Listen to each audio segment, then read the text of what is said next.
ध्यान की सारी प्रक्रियाएं आपको वर्तमान में लाने के लिए बनी होती हैं। अक्सर लोग ध्यान करने से पहले ये जानना चाहते हैं कि ध्यान करने से उन्हें क्या हासिल होगा, मतलब कि ध्यान का परिणाम क्या होता है। ये गौर करने की बात है कि ये सवाल जो उसके मन में उठ रहा है, ये भविष्य की चिंता का ही रूप है। क्योंकि ध्यान तो अभी करना होता है, लेकिन उसका परिणाम हमेशा भविष्य में मिलता है। और इसी तरह हमारा मन कहीं ना कहीं भविष्य या अतीत की चिंताओं में घिरा रहता है, और ध्यान हमारे मन और मस्तिष्क को भविष्य और अतीत से खींचकर वर्तमान में लेकर आता है। और जब हमारा मन एक बार वर्तमान का मजा चख लेता है तो उसे वास्तविक आनंद का अनुभव होता है। एक इंसान की पूरी जिंदगी अगर 2 शब्दों में समाहित की जाए तो 2 शब्द होंगे, सुख और दुख। ये सुख और दुख मिलकर एक ऐसा चक्र बनाते हैं, एक ऐसा गोला, एक ऐसा पहिया बनाते हैं कि इंसान जिंदगी भर उस पहिए में गोल गोल घूमता रहता है। और उस गोले में चलते चलते कभी वो दुख को पार करके सुख में पहुंच जाता है, लेकिन उसे उस वक्त यह नहीं पता होता कि ये सुख का गोला भी घूमकर फिर से दुख में लेकर आएगा, और इसी चक्कर में फंसकर आदमी का पूरा जीवन निकल जाता है। लेकिन अगर आप एक बार इस चक्कर को समझ लेते हैं कि सुख और दुख दोनों एक ही गोले के 2 सिरे हैं, चाहे हम सुख से शुरुआत करें या फिर दुख से, आखिरकार हम दूसरे कोने पर ही पहुंचेंगे। अगर यह बात हमारा मन स्वीकार कर लेता है तो ही इंसान इस चक्र से बाहर निकलने के बारे में सोचना शुरू करता है, और इससे बाहर निकलने का एकमात्र तरीका है ध्यान।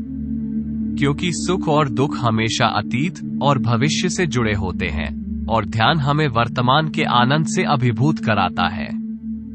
आज की जो मैं आपको कहानी सुनाने वाला हूँ, वो आपको सुख और दुख के चक्र से निकालकर वर्तमान के आनंद की एक झलक प्रदान करेगी। इससे पहले कि आप इस कहानी में खो जाएं, इस चैनल को सब्सक्राइब जरूर कर लें। एक बार की बात है, एक नौजवान युवक बुद्ध के पास आता है और उनसे कहता है कि हे बुद्ध, क्या आप मेरे एक सवाल का जवाब देंगे? बुद्ध ने मुस्कुराते हुए कहा कि पूछो, क्या पूछना है? इसके बाद उस युवक ने कहा कि हे बुद्ध, मेरी उम्र अभी बहुत ज्यादा नहीं है, लेकिन मैं बहुत परेशान रहता हूँ, बहुत दुखी रहता हूँ। मैं आपसे ये जानना चाहता हूँ कि मेरे जीवन में अभी से इतने दुख हैं, तो मेरी जिंदगी तो अभी बहुत बाकी है। क्या मेरे जीवन में दुख बढ़ते ही रहेंगे? क्या इन दुखों से छुटकारा पाने का कोई रास्ता नहीं है? ये सुनकर बुद्ध कहते हैं कि कहाँ है तुम्हारे दुख? मुझे तो दिखाई नहीं दे रहे। ये सुनकर वो युवक कहता है कि हे बुद्ध, दुख तो मेरे अंदर है, मेरे भीतर है। वो आपको कैसे दिखाई देंगे? ये सुनकर बुद्ध उस युवक से पूछते हैं कि क्या तुम्हें अपने दुख दिखाई देते हैं? वो युवक कहता है कि हाँ बुद्ध, मैं अपने दुखों को भली भांति देख पा रहा हूँ। तब बुद्ध ने पूछा कि इन दुखों का मूल क्या है? बुद्ध में और उस युवक में चर्चा चल ही रही होती है कि तभी एक भिक्षु दौड़कर वहां पर आता है। वो भिक्षु तथागत बुद्ध के कान में कुछ कहता है। इसके बाद बुद्ध उस युवक से कहते हैं कि चलो, आज मैं तुम्हें जीवन का सत्य दिखाने के लिए एक जगह पर लेकर चलता हूँ। वहां पर तुम्हें कुछ भी नहीं बोलना है, चुपचाप सारी बातें सुनते रहना है। इसके बाद तुम्हें अपने सारे प्रश्नों के उत्तर खुद ही मिल जाएंगे। ये कहकर वो युवक गौतम बुद्ध के पीछे पीछे चलने लगता है। कुछ दूर चलने के बाद गौतम बुद्ध एक घर में प्रवेश करते हैं। घर में प्रवेश करने के बाद बुद्ध देखते हैं कि वहां पर बहुत सारे लोग इकट्ठे हो रखे हैं, और बीच में चारपाई पर एक वृद्ध आदमी लेटा हुआ है। बुद्ध को देखते ही सभी लोगों ने उनके लिए राह बनाई, और बुद्ध उस आदमी के पास वहीं उसकी चारपाई पर जाकर बैठ जाते हैं। वो युवक भी पास में ही बैठ जाता है। इसके बाद वो वृद्ध आदमी जो चारपाई पर लेटा हुआ था, कहना शुरू करता है कि हे बुद्ध, मैं नहीं जानता कि मेरे जीवन में कितनी सांसें और बची हैं। पता नहीं किस वक्त मुझे भगवान के घर से बुलावा आ जाए। हे बुद्ध, मैं मरने से पहले अपने कुछ सवालों के जवाब आपसे जानना चाहता हूँ। मुझे पता है कि उन सवालों के जवाब आप ही मुझे दे सकते हैं, इसीलिए मैंने आपको यहाँ पर बुलाया है। इसके बाद उस वृद्ध आदमी ने कहना शुरू किया कि हे बुद्ध, अपने आखिरी वक्त में मुझे अपने बचपन के दिन बहुत याद आ रहे हैं। मैं अपने बचपन के दिनों को याद करता हूँ और सोचता हूँ कि वो भी क्या दिन थे, ना कुछ पाने की फिक्र, ना कुछ खोने का गम। बचपन के उन दिनों को याद करके मेरी आंखों में आंसू आ जाते हैं।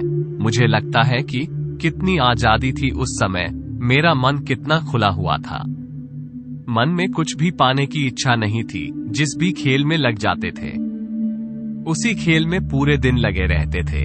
लेकिन कुछ समय बाद जैसे जैसे मैं बड़ा होने लगा, वैसे वैसे लोग मुझे जिंदगी की दौड़ में आगे निकलने के लिए कहने लगे। मेरे पिता अक्सर मुझसे कहा करते थे कि मैं अपने भाई जैसे क्यों नहीं हो, तुम दूसरे लोगों से पीछे क्यों रहते हो। ये सब सुनकर मेरा मन बहुत बेचैन रहने लगा। लोग मुझे बहुत ताने देते थे, क्योंकि ना तो मैं खेल में अच्छा था और ना ही पढ़ाई में अच्छा था। सब लोग मुझे किसी और की तरह बनने के लिए कहते थे, और उनके तानों से तंग आकर मैंने जीवन में कुछ हासिल करने का निश्चय किया। मैंने अपने आप से वादा किया कि मैं भी अपने भाई की तरह एक कामयाब इंसान बनूंगा, और इसके लिए मैं दिन रात मेहनत करने में लग गया। शुरुआत में बहुत मुश्किलें आई, बहुत निराशा हाथ लगी, लेकिन मैंने हार नहीं मानी और मैंने खुद अपना व्यापार खड़ा कर लिया। उसके बाद मुझे कुछ पाने का एहसास हुआ। मुझे बहुत खुशी हुई, क्योंकि जो लोग मुझे ताने देते थे वही लोग अब मेरे आगे पीछे घूमने लगे थे। कुछ वक्त बाद एक रईस बेटी के साथ मेरी शादी हो गई, और उसके बाद मुझे लग रहा था जैसे मेरा जीवन स्वर्ग बन गया हो। कुछ साल बाद मुझे 2 बेटे प्राप्त हुए। दोनों बहुत ही सुंदर और हष्टपुष्ट थे। अब मेरा मन मेरे बच्चों के लिए कुछ करने को उत्सुक हो गया। मैं और भी ज्यादा धन कमाने में लग गया, और जल्द ही मैं अपने नगर का सबसे बड़ा व्यापारी बन गया। सब कुछ अच्छा चल रहा था, लेकिन अनहोनी को कौन टाल सकता है। एक दिन अचानक मेरी पत्नी मुझे छोड़कर चल बसी। इससे मुझे बहुत गहरा आघात पहुंचा। मैं कई दिनों तक अपने घर से बाहर नहीं निकला। मेरे बेटे मुझे हिम्मत देते थे कि पिताजी, माताजी तो नहीं रही, और जो हो चुका वो वापस नहीं आ सकता, लेकिन हम दोनों भाई आपका हमेशा साथ देंगे, आपकी हमेशा सेवा करेंगे। आपको किसी बात की कोई चिंता करने की आवश्यकता नहीं है। और धीरे धीरे मैंने भी अपने मन को समझा लिया कि अब तो मुझे अपनी प्रिय पत्नी के बिना ही जीना पड़ेगा। इसीलिए मैंने अपना मन अपने बेटों के साथ जोड़ लिया। उनकी खुशी में ही मुझे खुशी होती थी, उनके दुख में ही मुझे दुख होता था। इसके बाद उस वृद्ध आदमी ने कहा कि हे बुद्ध, इस जीवन चक्र में अक्सर मुझे महसूस होता था कि आखिर जीवन क्या है, जीवन को उसकी गहराइयों में कैसे जाना जाए, ये कैसे जाना जाए कि मैं कौन हूँ और मैं इस दुनिया में क्या करने के लिए आया हूँ। ऐसे तमाम सवाल मेरे मन में उठते रहते थे, और मुझे आपके बारे में भी पता चला कि बुद्ध ऐसी ध्यान की प्रणालियां बताते हैं जिससे जीवन का मतलब समझा जा सकता है। लेकिन मैं हमेशा सोचता रहता था कि पहले मैं अपने जीवन से दुखों और परेशानियों को दूर कर देता हूँ, उसके बाद ध्यान में मैं अपना पूरा मन लगाऊंगा। और यही सोच सोचकर मैं कभी ध्यान नहीं कर पाता था। धीरे धीरे वक्त बीतता रहा, और आखिर में उम्र ढलने के बाद मैं बीमार पड़ गया। वैसे मेरे जीवन में कोई कमी नहीं रही। मेरे बेटों ने मेरा अच्छा साथ दिया। मैंने जीवन में बहुत कुछ हासिल भी किया, लेकिन अब मैं अपने जीवन में अगर पीछे मुड़कर देखता हूँ तो मुझे एहसास होता है कि मेरे बचपन के दिन ही सबसे प्यारे दिन थे। तब उस वृद्ध आदमी ने बुद्ध से पूछा, मैं चंद घड़ियों का मेहमान बचा हूँ, यह मैं जानता हूँ, लेकिन क्या आप कुछ ऐसा सूत्र मुझे बता सकते हैं जिससे कि मैं सुकून से मर सकूं, मेरे मन के सारे सवाल जवाब शांत हो जाएं और मैं जीवन का असली मतलब समझकर मर सकूं। ये सुनकर बुद्ध ने कहा कि हर इंसान को बचपन के दिन प्रिय क्यों होते हैं, क्योंकि उस समय उसे कोई भी चिंताएं नहीं रहती, वो आजाद होता है, उसके मन में कोई लालसा नहीं होती, वो जिस काम में भी लग जाता है उसी में मग्न हो जाता है। लेकिन जैसे जैसे इंसान की आयु बढ़ने लगती है, वैसे वैसे उसकी इच्छाएं, उसकी कामनाएं दिन ब दिन बढ़ती जाती है, और इसीलिए अक्सर इंसान भविष्य की तैयारियों में लगा रहता है या फिर अतीत के बारे में सोचता रहता है, और वो वर्तमान में जीना भूल ही जाता है। और वहीं अगर हम किसी छोटे बच्चे को देखें तो उसके लिए कोई भविष्य या कोई अतीत नहीं होता। उसके लिए बस वर्तमान होता है और इसीलिए वो वर्तमान में पूरा आनंदित होकर रहता है। तुमने अपना पूरा जीवन अपनी कामयाबी, अपने बेटों, अपनी पत्नी और अपने भविष्य की योजनाओं में ही बिता दिया और तुम हमेशा यही सोचते रहे कि पहले मैं अपने जीवन को व्यवस्थित कर लेता हूं और उसके बाद खोज करूंगा, उसके बाद ध्यान करूंगा। लेकिन हम ये भूल जाते हैं कि कल कभी नहीं आता, भविष्य की योजनाएं कभी पूरी नहीं होती। जब एक योजना पूरी होती है तो हमारा मन दूसरी योजनाएं बना लेता है और इस प्रकार जीवन चक्र चलता रहता है। और अब आखिरी समय में जब मृत्यु तुम्हारी शैया पर लेटी हुई है तो तुम्हें एहसास हो रहा है कि मैंने जीवन में कुछ भी हासिल नहीं किया। अब तुम्हें लग रहा है कि जो भी तुमने किया उसमें से तुम एक सुई भी अपने साथ नहीं ले जा सकते। अगर यही बात तुम उस वक्त समझ लेते, मृत्यु कभी निश्चित होकर नहीं आती, वो तो कभी भी आ सकती है। अगर यह बात उस वक्त तुम्हारा मन समझ लेता तो तुम उसी वक्त ध्यान और सत्य की खोज में लग जाते। तुम कोई ऐसी चीज खोजने की कोशिश करते जो तुम्हारे साथ जा सके, जो तुम्हें परिपूर्णता से मरने का मार्ग दिखाए। उस वृद्ध आदमी ने हाथ जोड़कर बुद्ध से कहा कि हे बुद्ध, ये तो मैं जानता हूं कि मुझसे गलतियां हुई हैं। मैंने अपने जीवन को सार्थक रूप से जिया ही नहीं और इस बात का मुझे बहुत गहरे में एहसास हो चुका है। लेकिन मैं आपसे फिर से वही सूत्र जानना चाहता हूं कि क्या मैं अभी परिपूर्णता के साथ नहीं मर सकता? क्या मुझे अभी सत्य की कोई झलक नहीं मिल सकती? ये सुनकर बुद्ध ने उस आदमी का हाथ सहलाते हुए कहा कि अब तो एक ही सूत्र समझने लायक रह जाता है और वह सूत्र यह है कि तुमने जीवन में जो कुछ भी पाया या जो कुछ भी खोया वह सब यहीं पर छोड़कर चले जाओ। उसे अपने मन के साथ जोड़कर मत ले जाओ। अपने मन में ये भाव पैदा करो कि तुमने अपने जीवन से बहुत कुछ सीख लिया और वास्तविकता में तुमने अपने जीवन में बहुत प्रगति की है, क्योंकि तुमने ये जान लिया है कि जीवन में कुछ भी सार्थक नहीं है। और यह जानना भी बहुत बड़ी उपलब्धि होती है। लोग जीवन भर जीते जीते मर जाते हैं, लेकिन उन्हें जीवन की निरर्थकता का कोई पता नहीं चलता। इसीलिए अभी अपने मन से सारे सवाल गिरा दो और यह भाव पैदा करो कि जीवन में जो कुछ जानने जैसा था वो मैंने जान लिया है और अब जीवन में कुछ भी जानने जैसा नहीं बचा है। जब तुम इस भाव, इस बोझ से भर जाओगे तो तुम बिल्कुल खाली होकर मृत्यु को प्राप्त हो जाओगे और वास्तविकता में यही मरने की कला होती है। हमने जीवन में जो कुछ भी पाया, जो कुछ भी खोया, वो इसी दुनिया का था और वो यहीं पर रह जाएगा। हमारे साथ कुछ भी नहीं जाएगा। हम खाली जाएंगे, हम बिल्कुल खाली जाएंगे। और जो लोग अपने मन से बिल्कुल खाली होकर जाते हैं, वास्तव में उनके अंदर ज्ञान का दीप जल जाता है और वह आगे चलकर दूसरे जन्मों में उस निर्वाण की स्थिति को प्राप्त कर सकते हैं। लेकिन उससे पहले तुम्हें इस जीवन की निरर्थकता को समझना होगा। यहाँ पर कुछ भी पाना या कुछ भी खोना कोई मायने नहीं रखता। इसके बाद बहुत देर तक उस वृद्ध आदमी ने कोई सवाल नहीं पूछा और वो मुस्कुराते हुए मृत्यु को प्राप्त हो गया।